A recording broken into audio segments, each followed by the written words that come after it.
countdown for blastoff. X minus 5, 4, 3, 2, X minus 1, fire.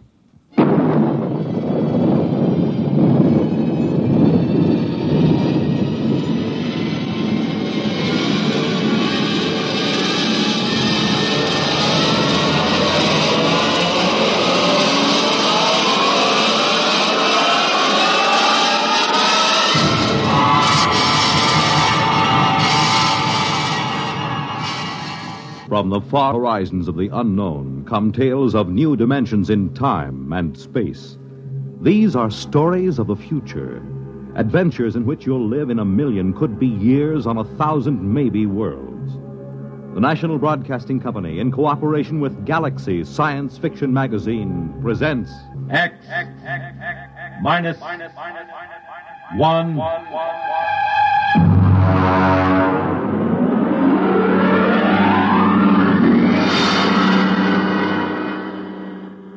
Tonight, The Native Problem by Robert Sheckley. But first, hear this. This is Marion Baker of Atlanta, Georgia. As a teacher, there is a problem that I feel quite acutely. I know most of you think I'm speaking of low salaries or inadequate school facilities. True, both of these situations should be remedied. But actually, what I would like to speak to you about is something which should be quite close to you as parents.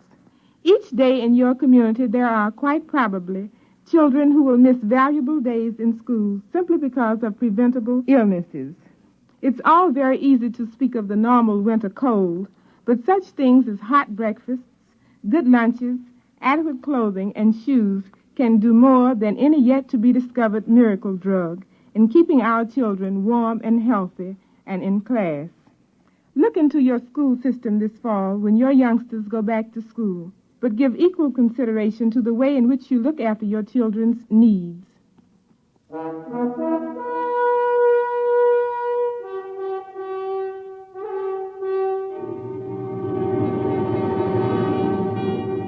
Now, X minus 1, and tonight's story, The Native Problem. To begin with, my name is Edward Danton. I've always been a misfit. Oh, that's all right. I'm not sensitive about it. In fact, I've grown rather proud of it. I just don't fit in the modern 22nd century world. There was no place in all of New York City, from Norfolk to Bangor, where I felt at home. And it was the same in every other great city complex on Earth. In school, I took such elementary subjects as group acculturation, sibling fit, values recognition, and folkways judgment. There was only one thing to do. As practically every misfit in the past century had done, I decided to migrate to deep space and find a place where I could call my soul my own. I told my best friend Al Trevor of my plan. Good night. You're really going, Ed? That's right, Al. Just as far from this solar system as I can get. But why, man? You've played 12-handed bridge with me, Al. You know what a dope I am at mass dancing. I'm a misfit. I want to get away. And it's not like in the days when the ships used the old Michelson drive, with these new GM subspatial torque converters where we can travel in a matter of months what used to take them 30 or 40 years. Well, I hate to see you go. One more thing, Al. I'm going to give you my breeding certificate. Oh, now, Ed, we couldn't let you do You and that. Myrtle want 2 children, don't you? Well, we've always wanted to have 2, but you mustn't I give... won't need a breeding certificate where I'm going. As a matter of fact, I may even find it impossible to breed at all. Well, that could be rather frustrating, old man. Well, maybe after a while I'll find a girl pioneer. In the meantime, there's always sublimation. True. What substitute have you selected? Vegetable gardening. Might as well be practical, you know. Might as well. Well, old man, good luck, and thanks for that breeding certificate. The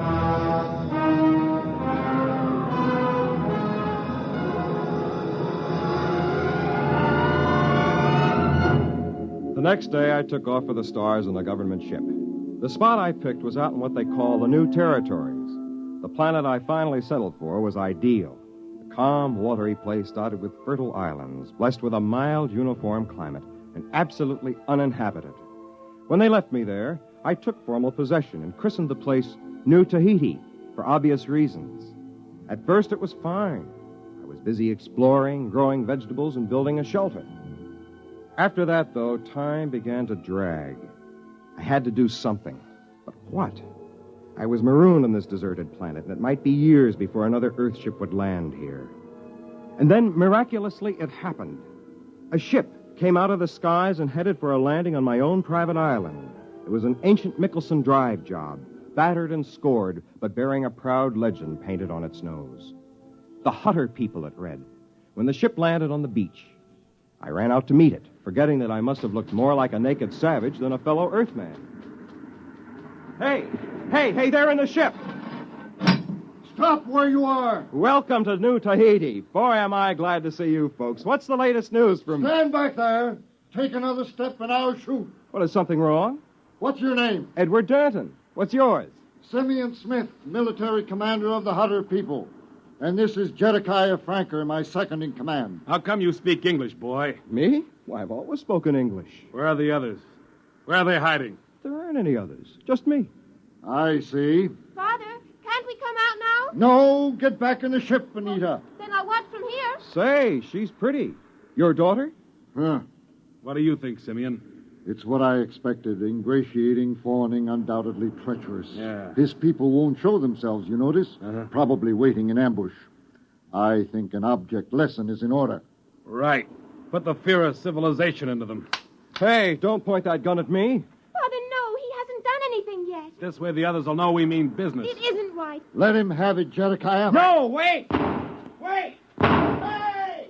He's running for the woods. Shoot him, Jedediah. Okay. Shoot him. We've got to teach these savages who's boss.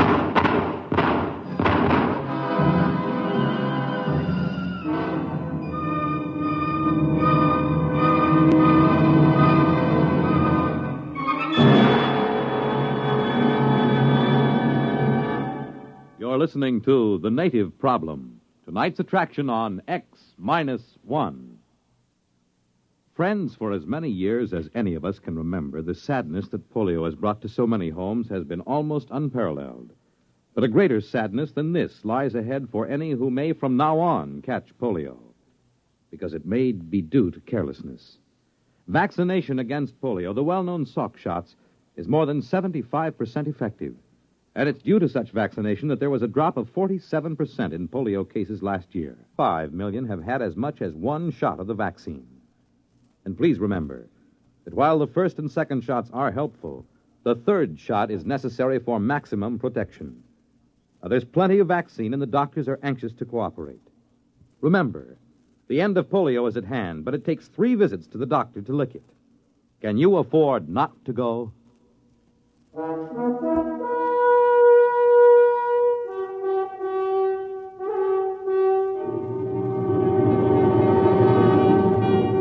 Now, back to X-1 and The Native Problem.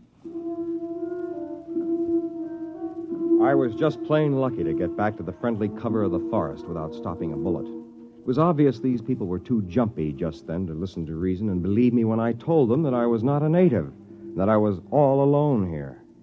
I decided to wait a while. About dusk, I crept through the woods to get as near their ship as I could without being seen. They had come out of their ship. There were several dozen men and women, and a few children. They were grouped around a campfire eating. On the edges of the group were several armed men looking toward the woods with apprehension. I watched while their leader, Simeon, stepped into the circle of firelight to address them. I could hear everything he said plainly. Friends, we have come at last to our long-awaited home, our promised land. Behold, a land of milk and honey, a place of bounty and abundance. Was it not worth the long voyage, the constant peril, the endless search? Yes, brother. However, there is an aboriginal people here, naked and savage, undoubtedly cunning, ruthless and amoral, as aboriginals always are. Of these we must beware. We will live in peace with them if they will let us. No one can tell what goes on in a savage heart. Their standards are not ours. Their morals are not ours. We cannot trust them. We must be forever on guard. And if in doubt, we must shoot first. Remember, land too. This was not going to be easy. I decided not to try another approach that night.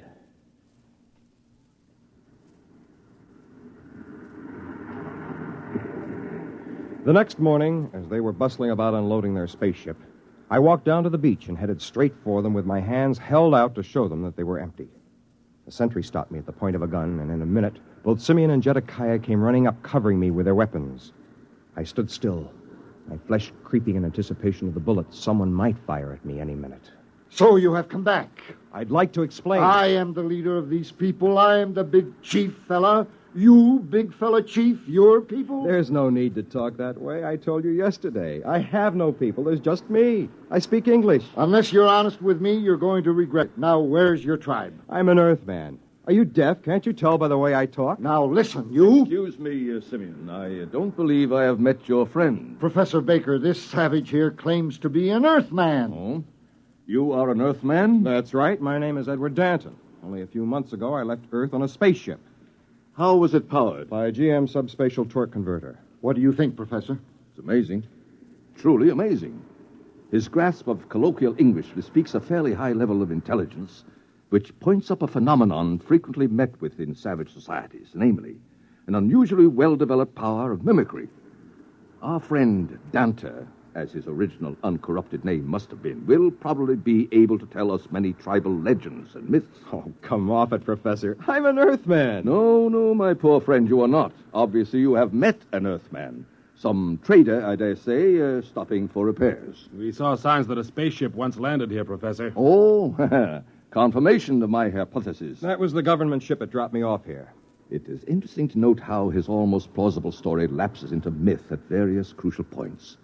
He claims this ship was powered by a GM subspatial torque converter.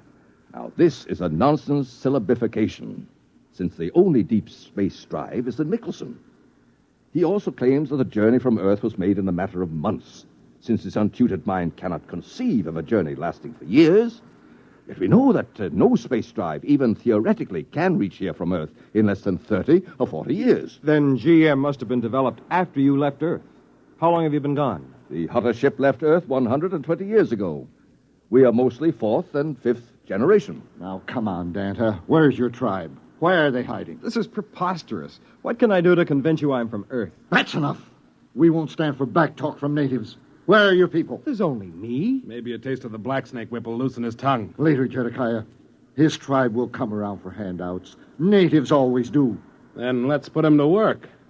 Dante, you can join that work gang over there unloading supplies. No, thanks. I'll go back to... Chief said no backtalk. Why are you natives always so bone lazy? You'll be paid as soon as we unload the beads and calico. Now get to work.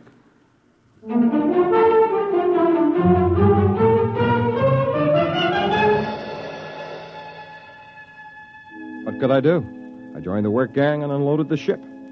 By late afternoon, we had finished. I sneaked off to sit beside a mountain spring near the ship. In a few minutes, Anita, the pretty girl I had noticed the day before, came and sat beside me. Hello, Dante. Anita, do you think I'm a native? What else can I think? Everyone knows how fast a spaceship can travel. Times have changed since your people left Earth.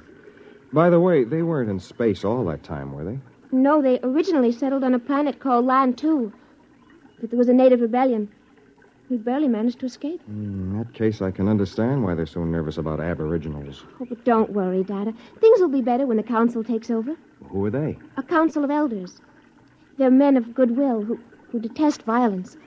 And if you and your people are really peaceable... I haven't any people. Yes, I know. But if you and your people are really peaceable, you're sure to prosper under the rule of the elders.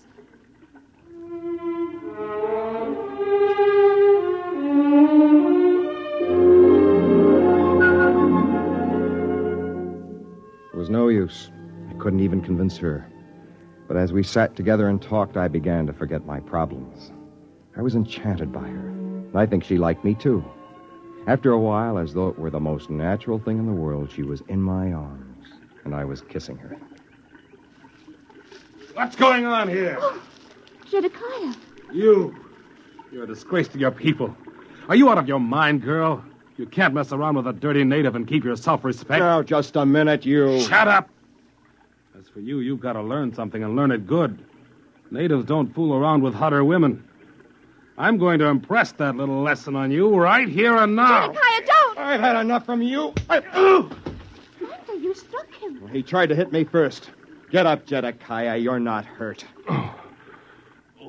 Jaw. Help! Help! The natives are revolting! Help! Well, that did it. People began to shout and run all over the place. Anita tried to calm them down, but it was no use. I took to the brush just before they turned a machine gun on me. And all that night I hid, while armed parties went crashing through the woods, shouting and firing at shadows. It was a nightmare. There goes one. Quick! They're behind us. Turn the machine gun. Got him! No, they got away. Look! Look there in the trees. Fire, man! Fire!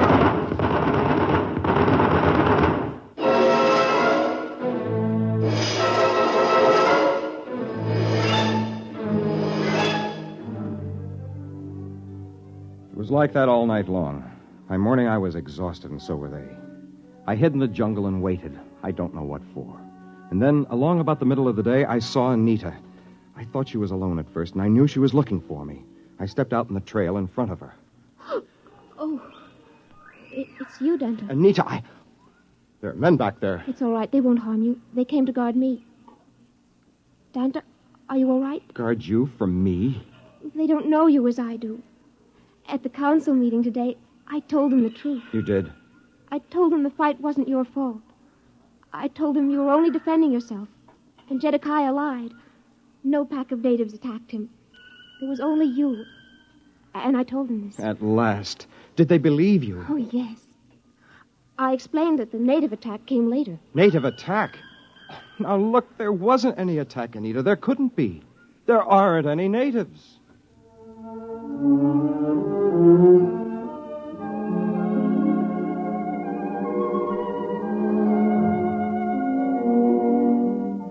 I could tell right then it was no use trying to convince anyone, even the girl I loved. It was then that I decided back to her people and waited for a time just to make them nervous. Then, the next morning, I came striding into the middle of the Hutter camp. Halt! One step more and I'll kill you. I want to see Simeon. All right, Jedekiah, I'll take over. Here I am, Danta. Shall I shoot him, Simeon? No, let him speak.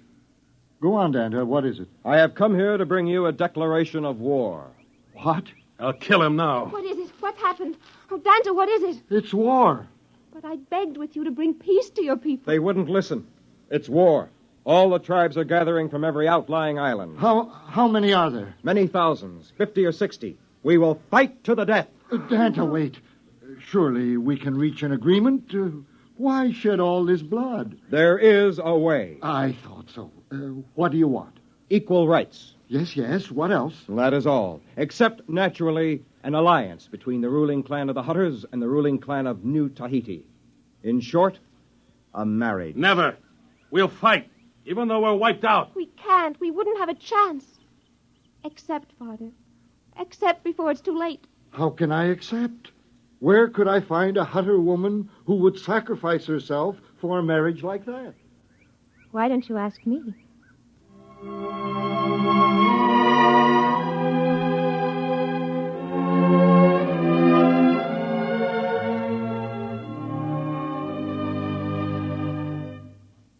So it came about. Anita and I were married and were very happy.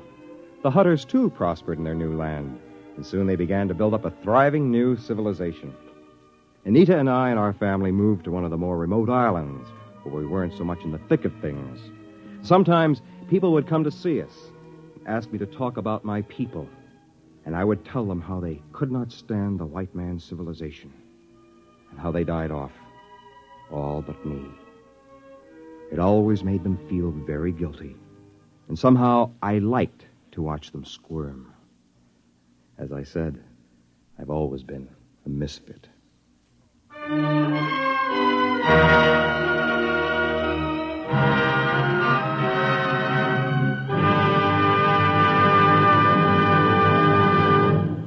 Fred Collins again. I'll have another word about X-1 in a moment. X-1, presented by the National Broadcasting Company in cooperation with Galaxy Science Fiction Magazine, which this month features Break a Leg by Jim Harmon. The man worthwhile couldn't be allowed to smile. If he ever laughed at himself, the entire ship and crew were as good as dead. Read it in Galaxy Magazine on your newsstand today. X-1 has brought you The Native Problem, a story written by Robert Sheckley and adapted for radio by William Welch. Featured in the cast were John Thomas, Joseph Boland, James Dukas, Ellen Muir, Charles Webster, and Alan Bergman. Your announcer, Fred Collins. X-1 was an NBC Radio Network production.